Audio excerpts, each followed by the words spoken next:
you doing with your life? How much time do you have here? Are you wasting your life and everything you could be doing? If so, why? Because you're afraid? What are you afraid of? Are you afraid of failure? Are you afraid it's just not going to work out for you? Why would you think that it's not going to work out for you? Did you know that the only people who accomplish things in this life are those who believe they can?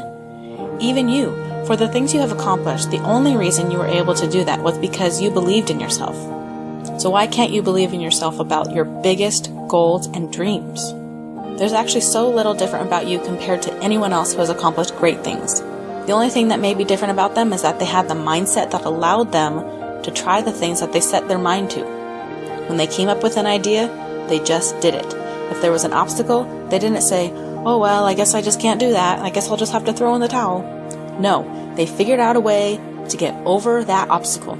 They were resourceful. They took the resources they had and turned it into something that they wanted it to become. Everything is changeable. Your life, your circumstances, you can exchange money for things, time for money, time for accomplishments. You can take things in this world and turn them into a masterpiece, something you desire to come true. There was once a painter who lived in Philadelphia. His passion was to paint grand paintings, and he was very good. He had a natural talent, but he didn't make much money. One day he couldn't afford to buy his canvas and paints. He took a walk, pondering how he was going to be able to paint this idea he had in his head. He envisioned a woman holding her newborn child, big heavy clouds hovering over them, then splitting just enough for rays of sunlight to shine down on them. The vividness he had in his mind, he just couldn't contain it.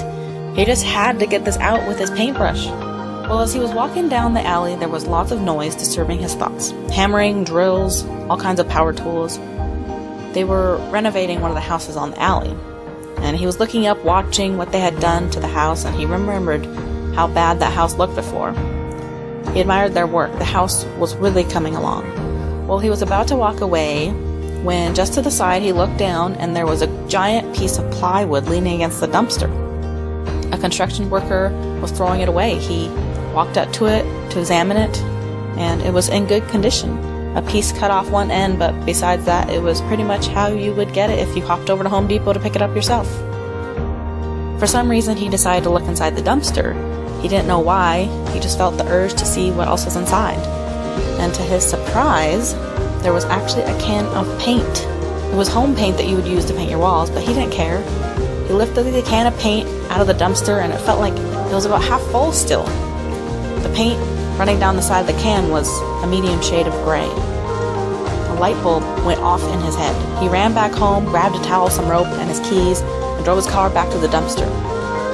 The man put the towel down on top of his car, flung the plywood up there, tied some rope around it to secure it to his car, and placed the half can of paint in his trunk. He went home, and with the help of a little bit of white and black paint he still just happened to have left, he created a grayscale version of his vision. The woman holding her baby, the clouds parting, the rays of sun shining down on them. And he sold that painting on the plywood for $4,000. Who says you need canvas to paint a masterpiece? After his experience of finding the plywood and paint, he realized that there was a need that could be branched between contractors and penniless painters. Contractors were just getting rid of these spare pieces of plywood, going straight to the dump, and half-full cans of paint of various colors.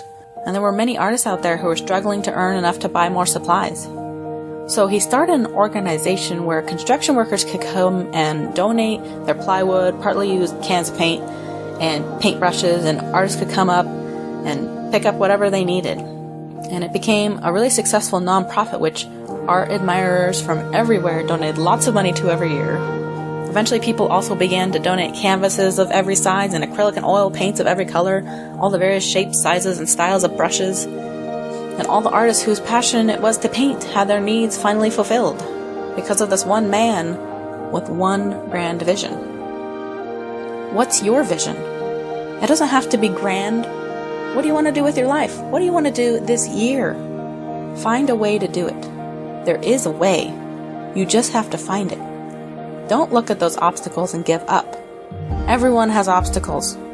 The people who succeed are the ones who look at their obstacles and think of a way to overcome them. So take action now.